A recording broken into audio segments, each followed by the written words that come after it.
Yep. In Hong Kong, we don't have a casino, as some of you might know. So it's just a private game that some people organize. So is I transfer the currency, so the stakes are similar to a 1-2 game Yeah. in USD.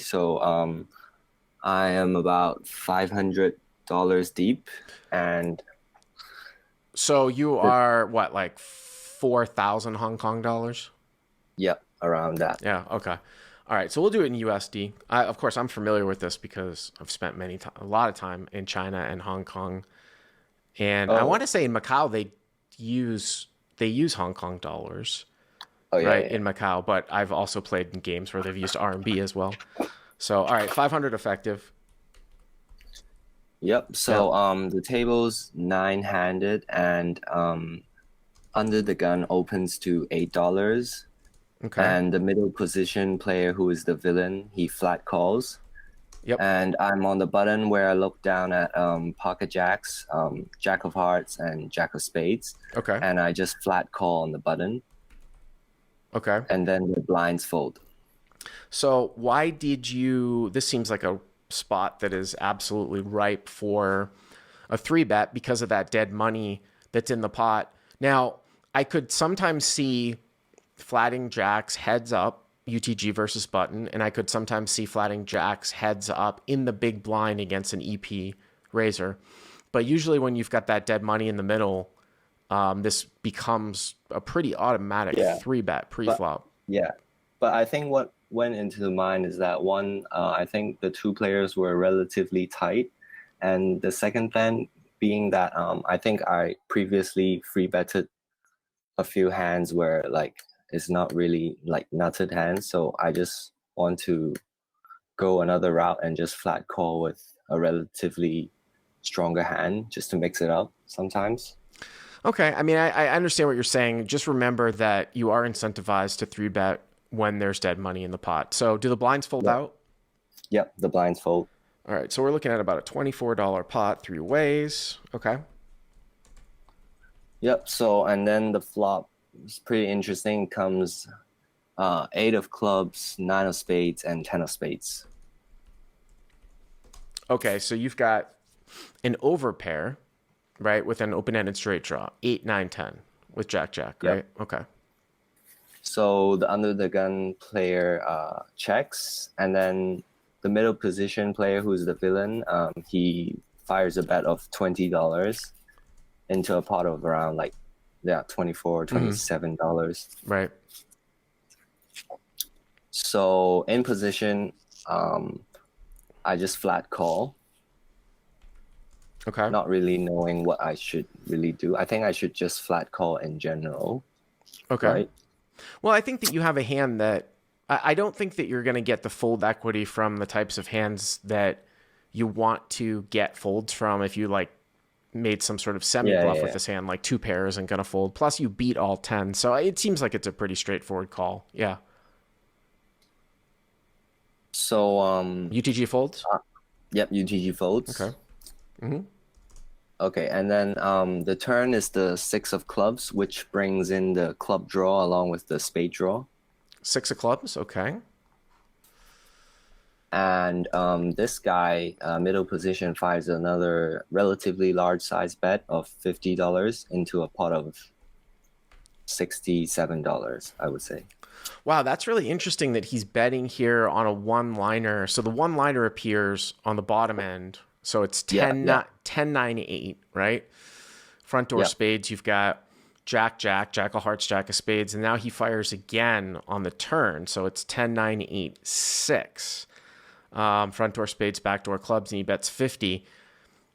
Normally, some guys will usually kind of slow down here with two pair. Like if you flop like 9 10, if you flopped, 10 8 suited, 8 9, Yeah. something like that. But it seems to me like, again, you still have a pretty, I would say, standard type of call here because I don't know if this is, again, a spot that is bet all that much with two pair. And if it's the type of person that's betting two pair sort of without a lot of awareness, I don't know if he's going to fold if you raise. So it seems to me that this would be another sort of clear-cut call, especially to this sizing.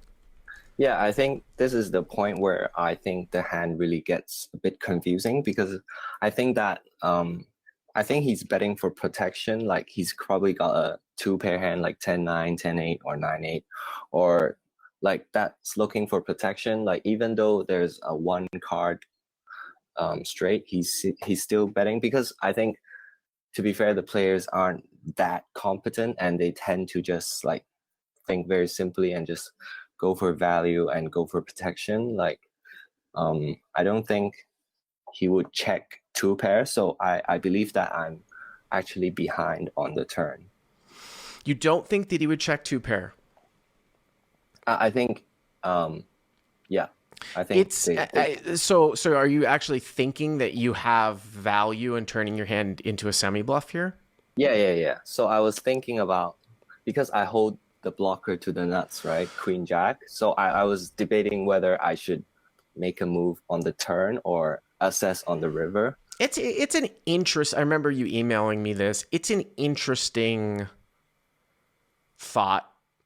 Again, no solver is going to tell you how to play this. This is just my opinion from seeing, live poker type of stuff, that normally someone's going to slow down with two pair. And if it's the type of person that's betting two pair, they're not going to fold to a raise. Yeah. That's what went through my thought, is that I don't want to raise on the turn because I think I don't want to get jammed on by a set or two pair while I can still realize my equity on the river with my straight draw. So, well, I don't think that you would get jammed on necessarily if you were to raise, but you could make it raise very large. Yeah, you could raise, to like 125, 150, and if he calls and the river breaks off, you could jam on him. But I mean, it's a thought. I just, in these types of games, though, especially when I was in China, that would be burning money in a lot of spots. But yeah. So you call, okay.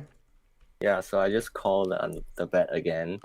And I was thinking about making a move on the river, and the river is a brick, so the flush draws brick. It's a king of diamonds. Well, that's not it's funny you say brick, because that's not a brick in the sense, I thought you were going to say like deuce of hearts, because if it was a deuce of hearts, I think it's a lot different, because, you take a look at having like 8-9 on a board like this, if he was continuing, that this river is worse, and it looks worse for 8-9 than like, a red deuce. But okay, so it's the king of diamonds. So the flush draws miss. Yeah.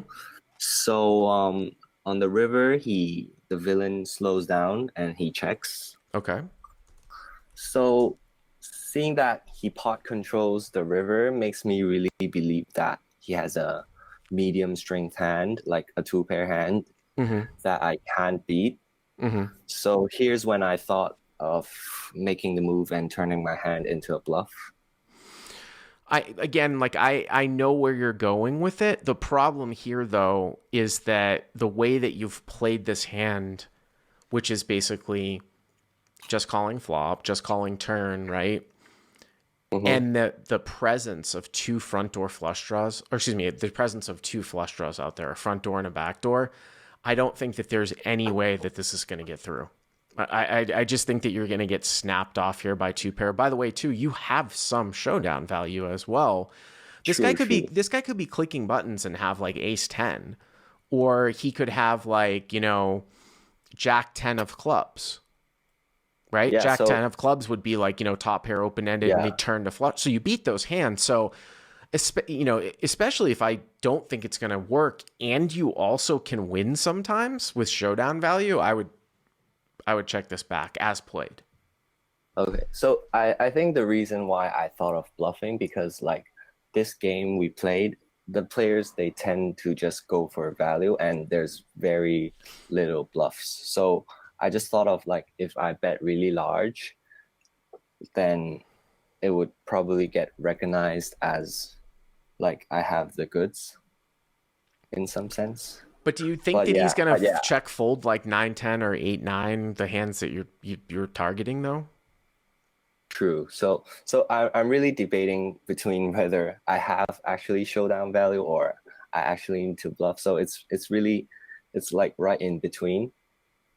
So let me go to the result. So I fire a large bet of 160 into a pot of 167, Okay. and the villain tanks for a long time, Mm-hmm. and he ends up making the call, and I thought that my hand was no good, and but still I flip my hand over, and he mucks his hand. So your hand is good. Yeah, so it was really to a surprise to me. Yes, I but even had, yeah, this is it's a fun little story because this has happened to me in the past too. Not necessarily this will demonstrate though something, Marco. This happens to me in the past where I have made a very, very large bet to try to get somebody off of what I thought was a chop. Like, say, like an ace was top pair and my kicker didn't play, and I got called down by worse. What this demonstrates, which is quite interesting, and when you actually think about it, what this demonstrates is that you would never get a fold here from two pair, but is two pair actually any different than somebody holding, say, like, especially Jack 10? But you could even go so far as to say ace 10, but let's look at Jack 10 specifically too, where he blocks obviously the nuts, but it doesn't really make any difference if he's got Jack 10 or he's got 8-9. And some people would yeah. even say that Jack 10 is even more of a bluff catch. But it goes So to yeah, show you the nature of the extreme sort of draws that have missed out here, the way that you've played the hand by flatting turn, that you actually got called by a 10. You know what I'm saying? yeah. So yeah, from the table talk later on, I guess that he probably had a hand like ace 10 that decided to bluff catch on the river. Mm-hmm. So yeah, so the whole hand was just kind of confusing. I was so mixed between like bluffing and in the end I actually got more value than I should have, and I wasn't even trying to go for value. Right. No, I get it. I get it. But again, like I said, this has happened to me a couple times in the past, but it is an example of positive variance that people would never really look at.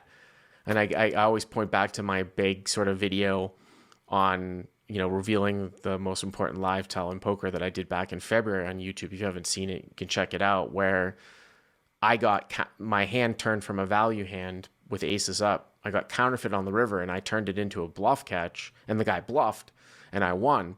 But if I hadn't gotten counterfeit, I would have just bet for value and the guy would have folded. Here, you are trying to bluff a spot where you're going to get called, and we can demonstrate that by the fact that you got called by a 10, but it happened to be the guy had a 10, so he called you with worse.